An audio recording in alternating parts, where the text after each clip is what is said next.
You know, as you know, Hanwha has recently bought the Philadelphia shipyard, so they're going to look at enhancing that and making that better. So bringing their capital and skill sets here, I think will be important.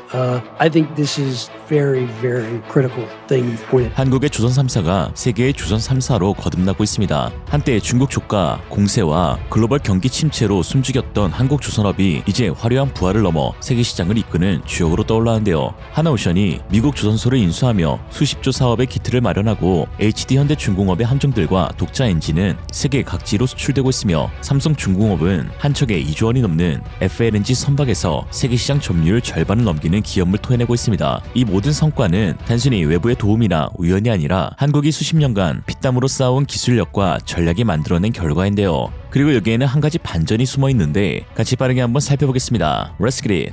2025년 3월 도널드 트럼프의 재집권이 현실로 다가오며 그의 외교 경제 정책이 다시금 세계에 이목을 끌었습니다. 트럼프는 각자 도생과 세계 경찰 지위 포기를 외치며 미국의 이익을 최우선으로 하는 실용주의 노선을 걸어왔죠. 언뜻 보면 미국이 고립주의로 돌아가는 듯 보이지만 사실 그의 의도는 더 전략적입니다. 전통적인 동맹이라 해서 최우선한다기보다 미국의 실질적인 경제적 군사적 이득을 가져올 파트너를 선택적으로 끌어들이려는 움직임이라는 것이죠. 이런 맥락에서 트럼프가 한국에 던진 제안은 단연 주목할 만합니다. 지난해 양국 정상통화에서 트럼프는 한국의 세계적인 조선 기술력을 높이 평가하며 특히 선박건조와 유지보수 운영 분야에서의 협력을 강조했습니다. 현재 미국은 자국 조선 산업의 쇠퇴로 발등에 불이 떨어졌는데요. 세계 패권의 도전자인 중국은 글로벌 신조선 수주량의 59%를 차지하며 압도적인 생산량을 과시하지만 미국은 선박 시장에서 고작 0.4%의 점유율에 그치고 있기 때문입니다. 아예 그냥 상대가 안 되죠. 또한 군함 건조와 MRO에서도 인력 부족과 설비 노후화로 인해 어려움을 겪고 있는 미국입니다.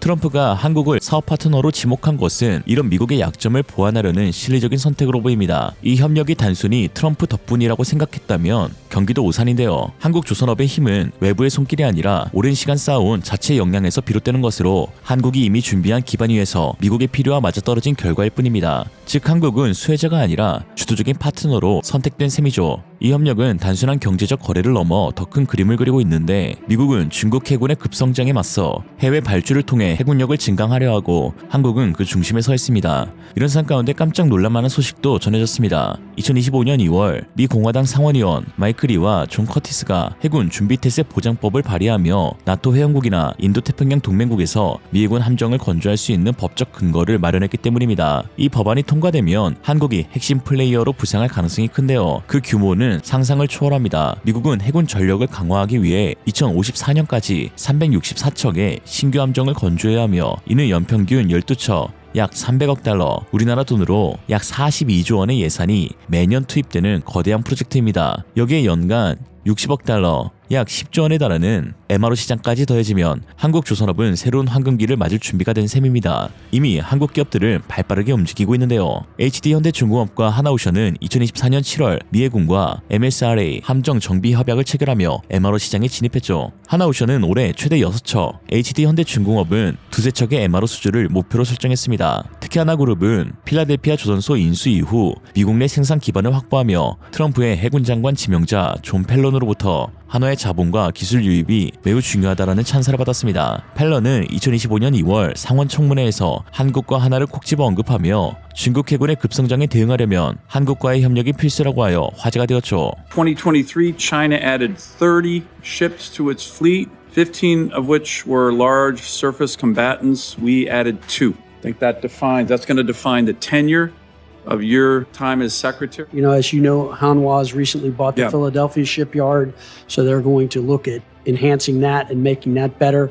So bringing their capital and skill sets here, I think will be important. I think this is very, very critical thing you've pointed out. 특히 주목해야 할 것은 미 의회가 발의한 선박법은 미국의 상업 선박도 현행 93척에서 250척으로 늘리는 전략적 상선 프로그램을 포함하고 있다는 것입니다. 이에 연간 2억 5천만 달러, 3,660억 규모의 금융지원과 40.5%의 세액 공제 등 상당한 인센티브를 한국 조선업계에 지원해주기로 했는데요. 트럼프 행정부가 추진하는 440억 달러 규모의 알래스카 LNG 프로젝트도 LNG 운반선과 해양 시추선 수요를 끌어올리며 K주선에 날개를 달아줄 것입니다. 이렇게 각종 선박 시장에서 한국조선업의 입지가 커지고 있는 상황인데 선박을 움직이는 데는 무엇보다 중요한 한 가지 요소가 필요합니다. 바로 심장이라 불리는 엔진이죠. 군함이든 상선이든 엔진 없이는 그저 철덩어리에 불과합니다. 그리고 놀랍게도 이 핵심 부품에서도 최근 한국이 세계 정상에 올랐다는 소식입니다. 바로 HD 현대중공업의 힘센 엔진이죠. 선박 엔진은 부품 중 가장 비싸고 전 세계에서도 3개국만이 자체 개발에 성공했을 정도로 난이도가 높습니다. 그러나 최근 HD 현대중공업의 힘센 엔진은 누적 생산 15,000대를 돌파, 세계 엔진 시장의 35%를 차지하며 1위를 달성하였죠. 10년간의 연구 끝에 국내 최초로 독자 개발한 이 사행정 중형 엔진은 선박의 전력을 책임지는 핵심 부품입니다. 중형 화물선, 컨테이너선, 유조선, 여객선, 특수선 등에 탑재되며 출력 범위는 1,400마력에서 36,000마력에 이릅니다. 현재 60여 개국에 수출되며 16,000 TEU급 컨테이너선 같은 최신 선박에도 탑재되고 있습니다. 조선 엔진 개발 역사가 100년이 넘는 핀란드, 독일, 일본 외에 불과 20년 만에 독자 기술로 세계 정상에 오른 나라는 한국이 유일합니다. 유정대 HD 현대중공업 전문은 단가가 높은 선박을 수주하는 고객들은 대부분 보수적이어서 신생 회사의 엔진을 쉽게 받아들이지 않지만 우리는 문제를 끝까지 해결하며 신뢰를 쌓았다고 밝혔습니다. 2005년 쿠바에 육상 발전용 힘센 엔진 588기를 공급한 사례는 대표적인데요. 쿠바는 이를 기념해 10페소 지폐에 힘센 엔진 발전소를 새겨 넣었죠. 특히나 힘센 엔진의 강점은 친환경 기술에 있습니다. 현재 생산량의 60%는 중유와 LNG, 메탄올을 선택적으로 사용할 수 있는 이중 연료 엔진입니다. 2008년 가스 엔진 개발에 착수한 경험을 바탕으로 2011년에는 독일 망과 협력해 세계 최초로 LNG 이중 연료 대형 엔진을 내놨습니다. 2023년에는 고압 직분사 방식의 암모니아 이중 연료 엔진을 개발하며 또 한 번 혁신을 이뤄냈죠. 이 엔진은 연료 효율을 높이고 온실가스 배출을 줄여 IMO 환경 규제를 앞서 충족합니다. 대형 엔진 시장에서도 HD 현대중공업은 연간 300대 생산으로 점유율 35%를 기록하며 1위를 달리고 있습니다. 중국은 10개 업체가 합쳐 700대를 만들지만 이중연료 기술에서 뒤처져 있다는 평가를 받고 있죠. 힘센 엔진은 부품의 대부분을 국산화하며 국가 10대 핵심 기술로 지정되었고 연 1,000대를 세계 공장에서 생산합니다. 공장 가동률은 2024년 4분기 146%를 넘어섰을 정도로 수요가 폭발적입니다. 이처럼 엔진 기술은 선박의 성능을 좌우하며 한국조선업의 경쟁력을 뒷받침합니다. 하지만 일반 선박만으로 이야기가 끝나는 건 아닌데요. 사실상 바다 위에 떠다니는 모든 것을 한국은 다 잘 만듭니다. 바로 바다 위에서 자원을 캐내고 가공하는 해양 플랜트에서도 한국의 독주가 눈에 띄는 상황이죠. 선박과 엔진이 조선업의 기본이라면 해양 플랜트는 미래를 여는 황금 열쇠입니다. 삼성중공업, HD현대중공업, 하나오션 등 한국 조선 3사 모두 2025년 해양 플랜트 시장에서 큰 승부를 걸고 있습니다. 특히 트럼프 행정부의 LNG 석유 개발 확대 정책이 수요를 자극하며 이 분야가 제2의 호황을 맞을 조짐을 보이고 있죠. 과거 해양 플랜트 업계는 과장 조금 못해 악몽 중의 악몽이었습니다.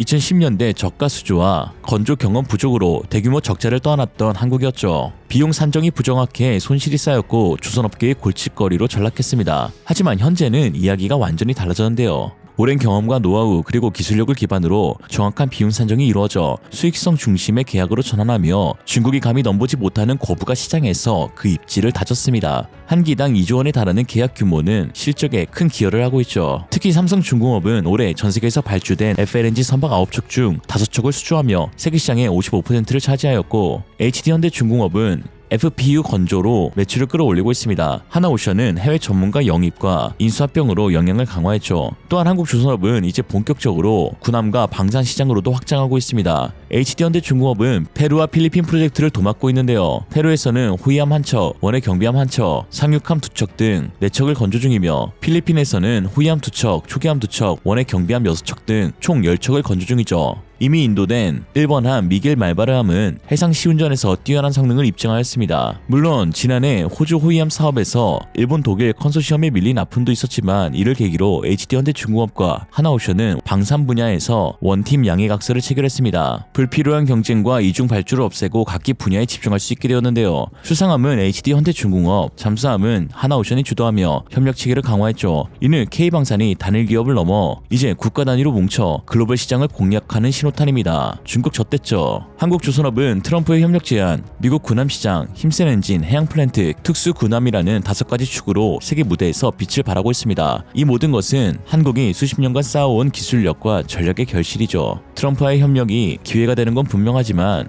그 주도권은 한국이 쥐고 있습니다. 한국 없이 혼자서는 중국의 해양 패권 야욕을 막지 못하는 미국이거든요. 일반 선박을 넘어 글로벌 방산과 자원시장까지 한국 조선업은 중국이 넘보지 못할 세계 1위로서의 독보적인 위치로 향해 가고 있습니다. 반대하면 중국인, 오늘의 한 줄 평.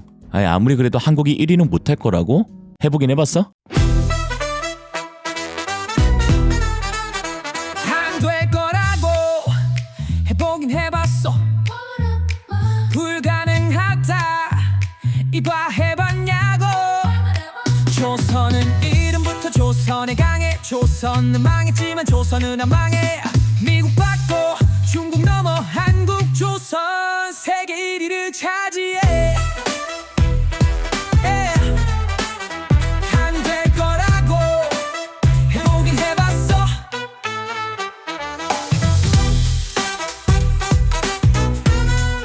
요 사들이 그래서 여덟 조선선 예산 4배를 만들 테니까 타라 이런 얘기죠. 안 될 거라고 해보긴 해봤어.